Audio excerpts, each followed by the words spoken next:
Читая романы о рыцарях, мы всегда восторгаемся их удалью, храбростью, честью и чувством справедливости. Обладали такими качествами не только персонажи средневековых книг, но и офицеры царской императорской армии, в числе которых был и наш земляк, генерал-майор Саварбек Тавсултанович Мальсагов. Мальсагов Саварбек Тавсултанович родился в 1868 году, 26 июля в городе Владикавказе.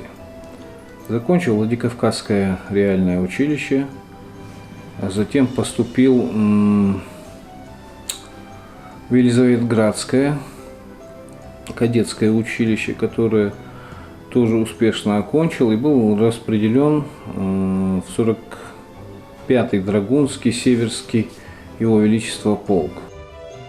Прослужив определенное время в этом полку, Саварбек Тавсултанович был переведен в Дагестанский полк, где прошли основные годы его службы. В 1911 году Мальсагов был назначен командиром Осетинского кавалерийского дивизиона, в составе которого он впоследствии будет сражаться в Первой мировой войне.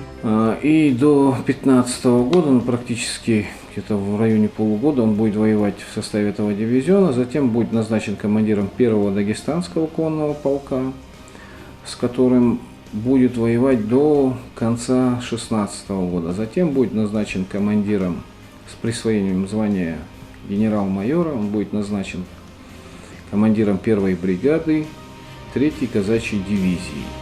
Первую мировую войну Мальсагов окончил в чине генерала-майора. В период гражданской войны с приходом белогвардейцев на Кавказ Саварбек Тавсултанович был назначен правителем Терской области генералом Деникиным. В 1919 году на Ингушетию будут направлены репрессии за то, что ингуши практически отказались дать пополнение Деникинской армии.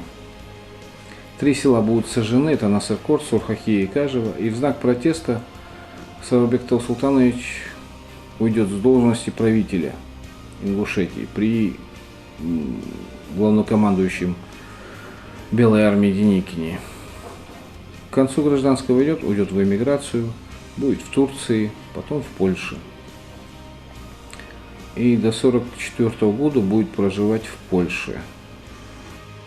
В период Великой Отечественной войны Мальсагов работал в Красном Кресте, помогал русским военнопленным переносить трудности, которые выпали на их долю. В 1944 году он умер в возрасте 76 лет и был похоронен на татарском кладбище в Польше. В 1996 году его родственники привезут прах его на родину и похоронят на своем родовом кладбище. О Саварбеке Тавсултановиче Мальсагове писали многие, о его жизненном и военном пути. Из мемуаров и воспоминаний мы узнаем, что он был блестящим офицером, а впоследствии и военачальником. В частности, его атаки в составе Дагестанского кавалерийского полка были внесены в список 12 красивейших атак русской кавалерии в период Первой мировой войны.